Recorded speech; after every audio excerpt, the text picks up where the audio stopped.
Bonjour et vous faites bien de vous informer sur la chaîne de la Rédemption. En économie, une mission du Millennium Challenge Corporation, en abrégé MCC, séjourne à Abidjan dans le cadre de la mise en œuvre d'un accord complémentaire au programme Compact.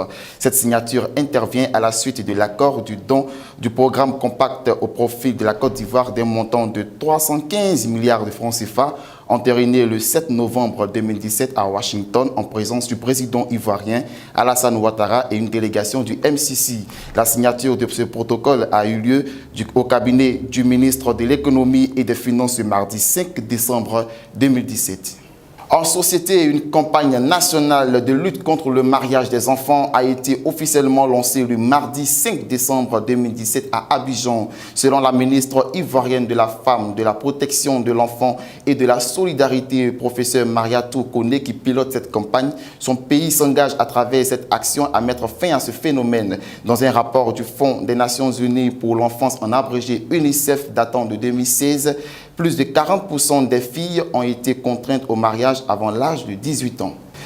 Un contingent de 169 migrants clandestins ivoiriens est arrivé à Abidjan par vol spécial en provenance de Tripoli le lundi 4 décembre 2017 à 22h GMT. Ils ont été accueillis par le ministre de l'Intégration africaine et des Ivoiriens de l'extérieur, Ali Koulibaly, qui a réaffirmé le soutien du gouvernement à ces migrants. Le ministre a salué et échangé individuellement avec chacun des 169 migrants et a révélé que ces personnes ont traversé des moments très difficiles avant leur rapatriement.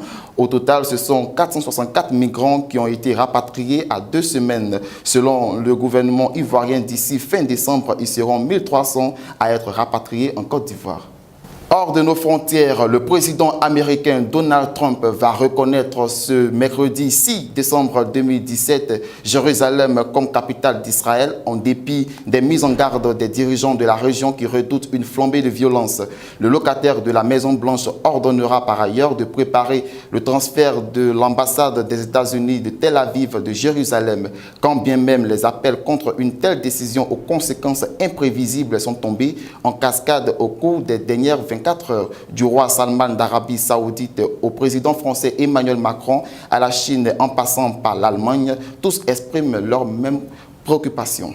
Au Sahel, l'Arabie Saoudite a promis de contribuer à hauteur de 100 millions de dollars à la nouvelle force du G5 Sahel. C'est le ministre des Affaires étrangères malien qui s'en est fait l'écho au retour d'une mission à Riyad. Quoique pour l'instant, l'Arabie Saoudite n'a pas officialisé cette contribution, elle pourrait le faire le 13 décembre prochain à Paris lors d'un mini-sommet qui va réunir les chefs d'État des pays du G5. La France présente également à l'ONU une nouvelle résolution demandant à la MINUSMA d'appuyer techniquement en eau et en nourriture, notamment les forces du G5 lorsque celles-ci opéreront au Mali.